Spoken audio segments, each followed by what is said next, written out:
Hi, everybody. My name is Rob Abel. I'm from the IMS Global Learning Consortium, and welcome to our Learning Impact on Demand series. We're here again to explore the topic of effective digital teaching and learning and what we're experiencing in light of accelerated movement to online, virtual, distance education, all the above in the age of COVID-19 and beyond. We're hearing from leading IMS members, the smartest people on the planet when it comes to ed tech. Today we have a 10-minute leadership interview on this topic, and we're very, very pleased to have with us a real leader in the field, Tim Beekman, president of SAFARI Montage, a leading K-12 learning object repository. Welcome, Tim. Welcome. Thank you, Rob. I appreciate it.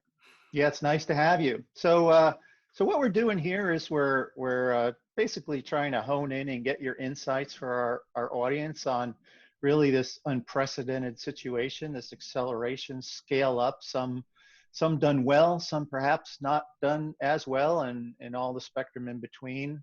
We know the COVID-19 impact is likely to be with us for some time, and we'd like to hear what you're learning now, how you think things may be different going forward. So let's start with right now, in terms of what we've experienced so far. What are you seeing as school districts and leaders are dealing with? What are their highest priorities, and any other significant things that you've noticed? Well, Rob, I think there's a lot of difference in districts that are ready and not ready. Let's start with districts that are really ready. You're not seeing a lot of difference. Their instructional processes are going as they planned. They're digital, obviously, at home.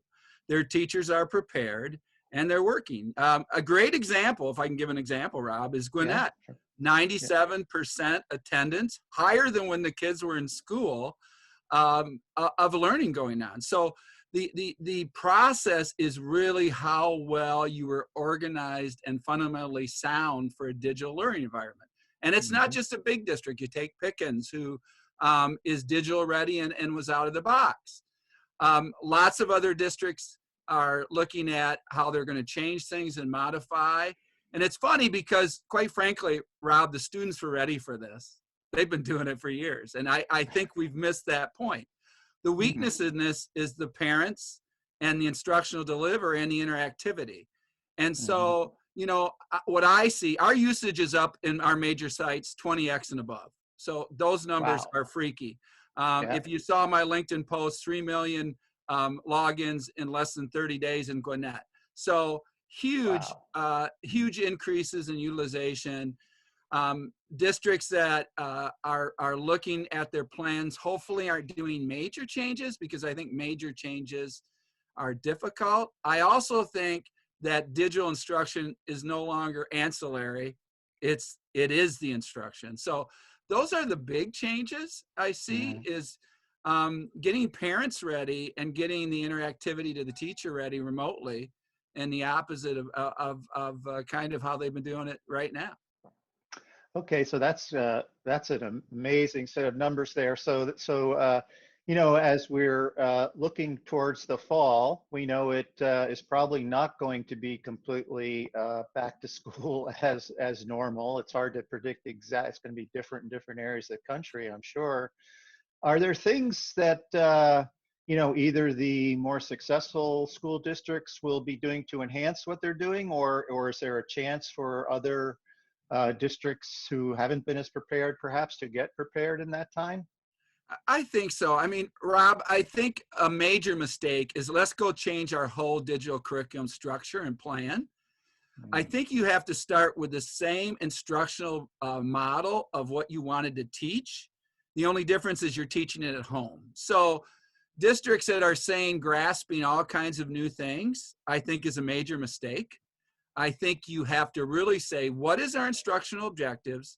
How are we going to do it in a remote environment? And what do we have to prepare our teachers and parents for? Most of our students, if they have a device, obviously districts like Chicago just issued 100,000 devices to students, and that don't have devices, are going to have issues. But I think not doing major, but sticking to your plan, instituting it remotely instead of internally, is a key to this.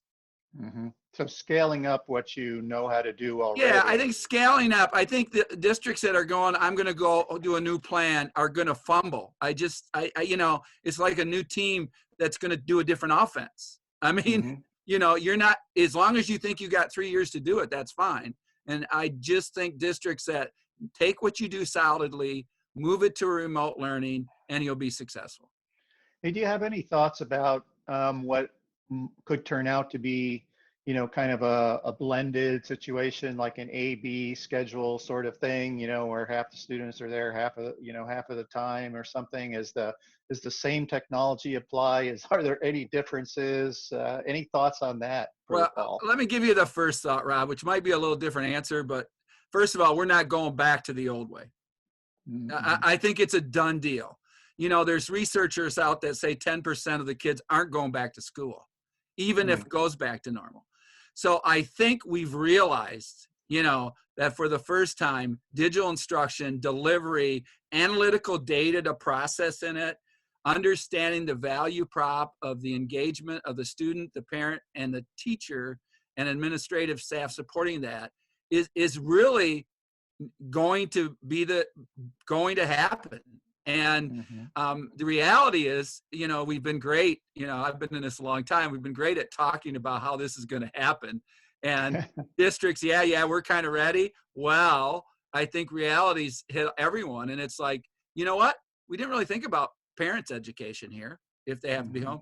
How are we going to do interactive? How are we going to have them do homework science that revolves in building a robotic item?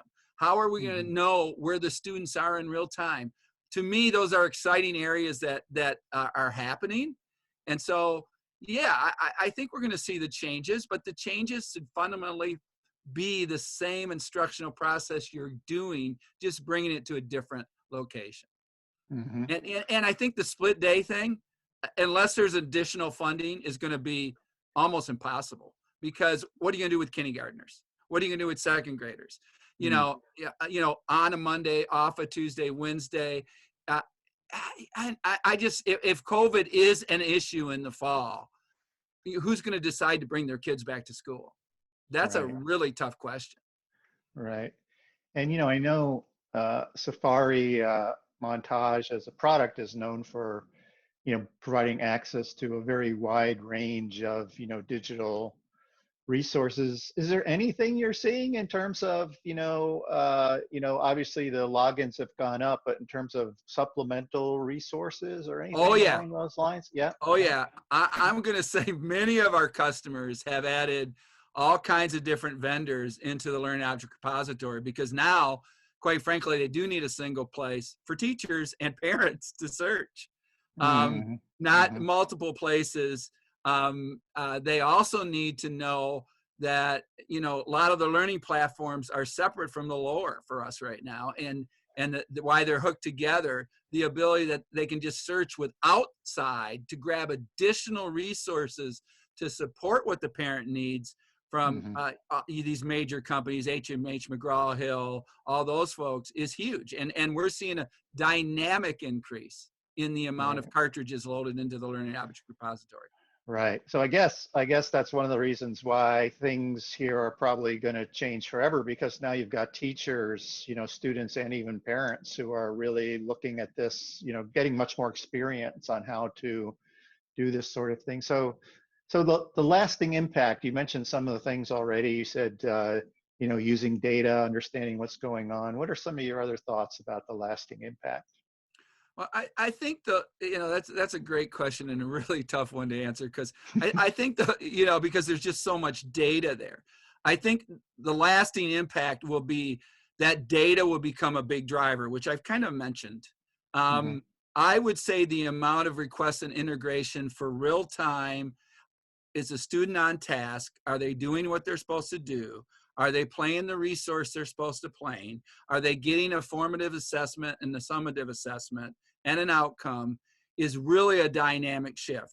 I think the other thing is that the value prop and the measurement of good quality content versus just grabbing and saying we've got 8,000 resources is gone. Mm-hmm. Number three, I think the concept of the numbers of how many times they access it really don't mean much. It's the value prop of that learning playlist or object or LMS lesson that we need that data on. Is it working? And then I think, you know, the other thing I think you see as a major change is, you know, I'm assuming by next summer, Rob, everybody will have a device.